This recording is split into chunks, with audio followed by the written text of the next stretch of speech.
er svokallaður lágnefja traktor. Það þýðir að húddið það hallar aðeins niður svo að það er auðveldara að sjá fram fyrir sig, sérstaklega ef maður er með ámókstustæki eða gálga að framan. Maður sér strax einhverja 6,5 metra fram fyrir sig, þannig að það er auðveldara að sjá niður á rullugreip eða skóflu eða hvað sem að þú ert að reyna að lyfta með ámókstustækjunum að framan.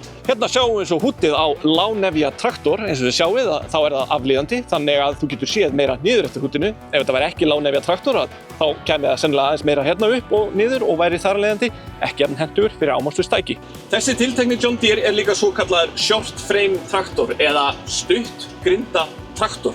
Hann er sem sagt styrstur á lengdina af öllum 6M John Deere traktorunum sem að þýðir að hann er mjög lipur og þess vegna er hann líka einkar góður sem ámókstustækja traktor. Snúningsradíusinn á þessum traktor eru einhverjir 4,35 metrar eða svo sem að þýðir að hann er mjög lipur með það í huga að traktorinn er fjórhjóla drifinn og þetta er hörku traktor í rauninni en lipur engu að síður.